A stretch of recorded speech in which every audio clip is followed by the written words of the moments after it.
Hello mga Kimix Vlog, mga gandang umaga sa inyong lahat dyan, yung mga secret viewers natin dyan, mga supporters natin, lahat po na nandito.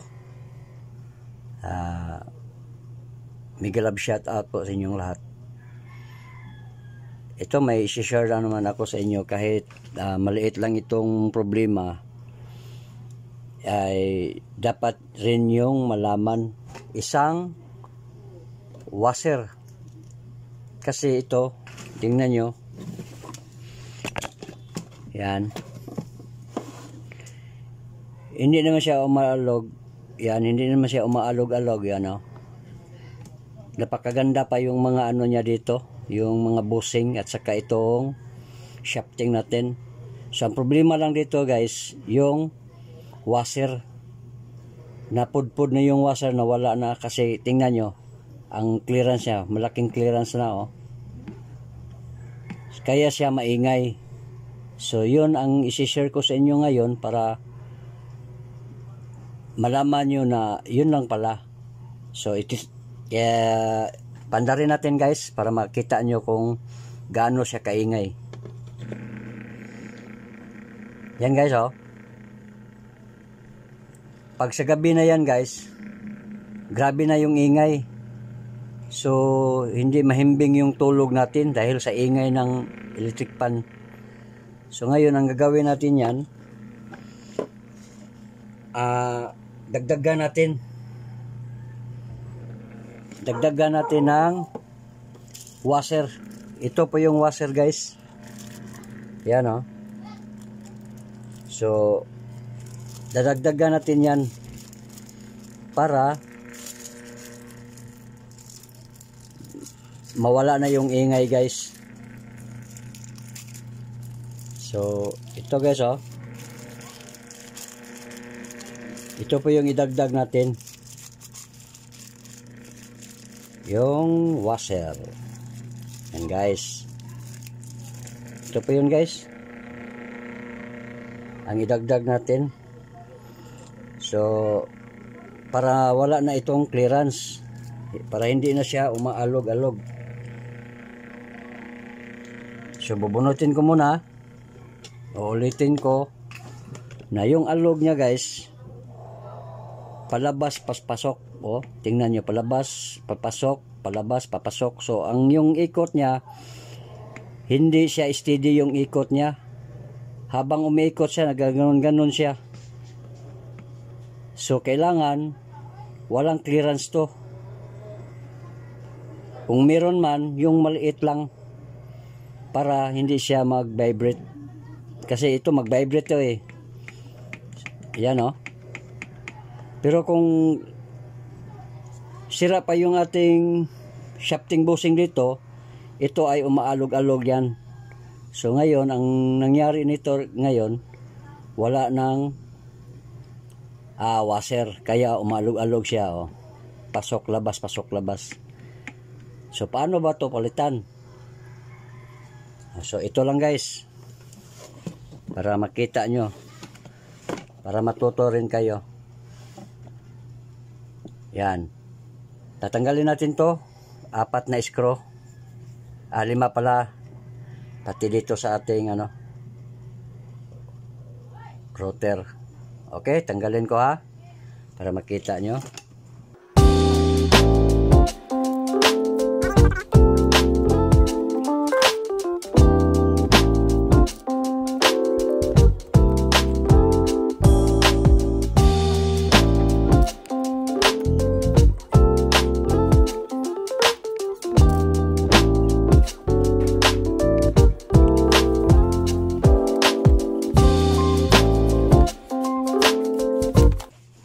So yun guys, natanggalan natin. So bubunutin natin yan guys. Ito, unahin nyo muna tong likuran, or pwede na rin isabay nyo itong, sikwatin nyo lang ng konti dito. Kailangan hindi yun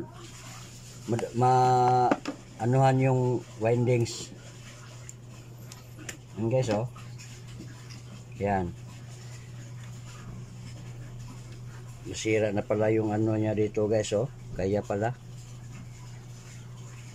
Yan guys, oh. Kaya pala siya nag-ano guys, dahil na ano na pala yung ano niya, guide bushing. So maghanap na lang tayo guys. Hanapan natin ng ibang ano para mapalitan to. Kaya pala siya maingay. Okay, hanap muna ako. Yan guys, ito po yung sa dito guys, yung plastic ano natin. So ang ipapalit natin guys, ito galing rin ito sa ibang electric pan, yung mga ano na hindi na nasunog na. So kinuha lang natin to at ipapalit natin dito. Okay, magka ano lang sila guys, pero mas malaki itong isa. Ito ay maliit. Yan, kita nyo naman. Pero walang problema guys kung maliit ang ipapalit nyo dito. Ang importante guys, yung may guide siya para ang kanyang ano clearance ay mano na. So okay, teka saglit lang. Una muna natin tong washer na ano, yung dalawang washer, para hindi siya bumangga sa ating ano. Yan, para may clearance siya guys.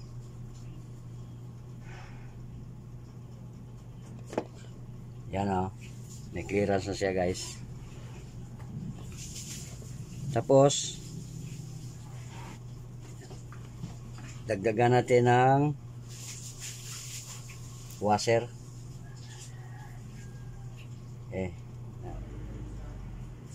Maliit lang yung butas niya guys.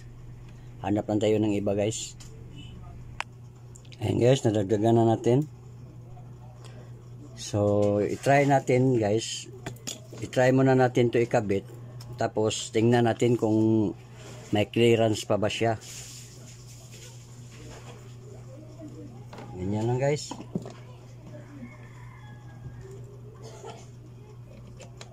Yan.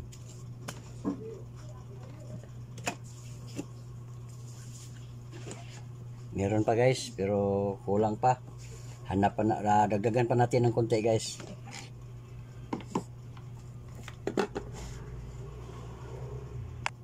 So ito guys, may nakita na tayo yung mga binili natin dati. So idagdag nito nating 4 guys. Sa tingin ko parang okay yan dito. Ayan. Yan guys, oh. Saktong-sakto siya guys. Isukat natin ulit.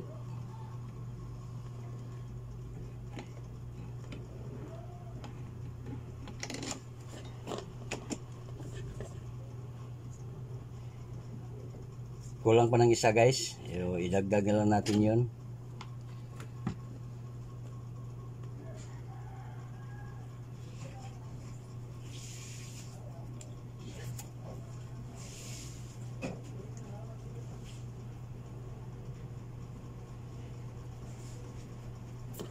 Yan.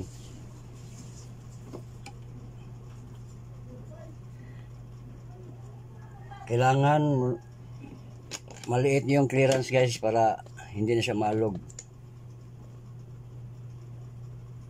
Yan, oh. Yan guys, oh. Tingnan nyo guys. Hindi na siya masyadong malaking clearance. Maliit lang ang clearance niya guys. So okay na guys. Yan na natin to para yan, oh, ang nadagdag natin, pinalitan natin ng plastic na ano, plastic guide sa kanyang bushing washer. So okay, ano na natin,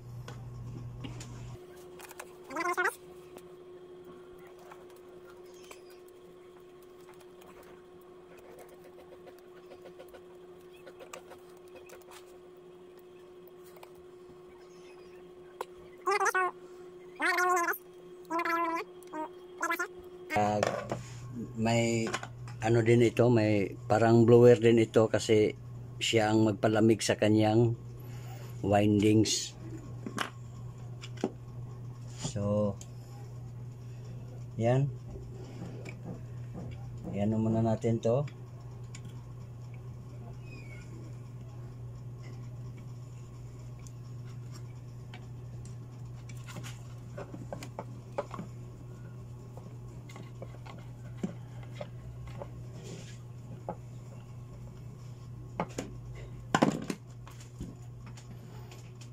Okay guys, i-ano na natin para matestingan natin, i-plug natin.